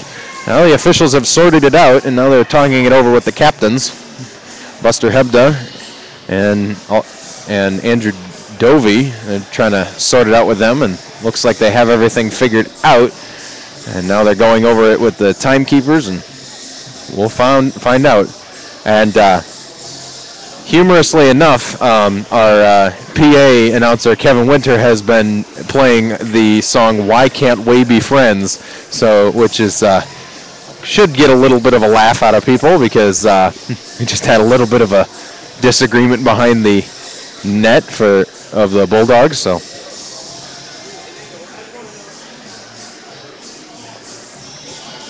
You got Russell Johnson for a major penalty. He'll be gone for the remainder of this contest. 5 minutes though, major. Yeah, but the major penalties, those are. I mean, it's one thing to take them right at the end of the game, but in the middle of a game that can be detrimental, because with a 5-minute major, you got if the team scores on you that has the 5-minute power play, that penalty doesn't go away. So definitely. Yeah, and they're actually ejecting Johnson from the game, so he'll head down the Falcons tunnel right away. So, and Chris Leone will be the guilty party for Adrian. He will also be in the penalty box for the remainder of this contest, along with Shaquille Marasti as well. And for the Falcons, it looks like James Poston. He's sitting down. Actually, we got 2 people serving, one for Johnson and one for. I believe that is Poston or Jaremko. I can't tell whether it's a 6 or an 8. I haven't seen Poston, so that's probably Jaremko in there. But either way, we're going to be playing 4 aside for the last minute and 2 seconds of this game. And we, as a Falcon hockey fan, it's not exactly the outcome I wanted, but I take my hat off to the Adrian Bulldogs. They're an excellent team, and good luck to them in this postseason, as they will definitely be heading that direction. Lenny Childs crosses neutral ice. He'll take a shot. That one deflected. As actually Shackle still in between the pipes for the Adrian Bulldogs. I guess one of the trainers was saying, what do you want to do? Or he says, hey, heck, I want to finish what I started. So he will. He'll play all 60 minutes. He may have just gotten a little shaken up, because he's all there right now. His head's whipping around. He's alert. So good news for him. It's never exactly the best to see a player get injured. So Travis Payne, top of the slot, had that one deflected by Shackle, picks it up on the reprieve and knocked out of there by the Bulldogs. And time drains, and the Falcons have won 11 straight contests. The Bulldogs have won the 12 straight contests. So I believe you said Falcons. At least they've gone undefeated in their last 12 contests. And we just got a little bit of a stat sheet from our crew here, but we're trying to still decipher it. It looks like we had Russell Johnson was tagged for charging the goalie, and then there was penalties on both teams for hits after the whistle, but that's understandable. It was a little bit of a scrum and a discrepancy. Now the guys come to the ice. They slap their sticks on the ice to salute the fans that came out. And we would like to salute you and thank you for tuning in here tonight. A reminder that the game is scheduled for 4 p.m. tomorrow. That's the same time, same station. Well, different time, same station, and same teams. So we'll see you tomorrow. Any last closing comments from my partner here, David? I was going to ask you final thoughts on tonight's contest. Adrian, they really dominate this thing for 60 minutes. Yeah, absolutely. The Falcons skated with them for 20 minutes in the first period, but they dropped everything in the second and third period, and so now they end up losing 6-1 the final, and so now they have some work to do. They'll have some tape to look at, and hopefully they can turn something around for tomorrow and finally get out of the losing column and back into the win. Certainly would be nice to have Cody Kostecki as well, along with Marty Creston, but that's kind of the way it goes sometimes. As the Falcons, they lose tonight 6-1 inside the Ozaki Ice Center to the Adrian Bulldogs. So for my partner Paul Moritz, this is David Tewksbury saying so long from Mequon, Wisconsin. Once again, the final score, the Adrian College Bulldogs defeat the Concordia Falcons 6-1. You've been watching the Concordia Sports Network. We'll see you tomorrow night at 3:50 Central Time. Good night. God bless you. Take care.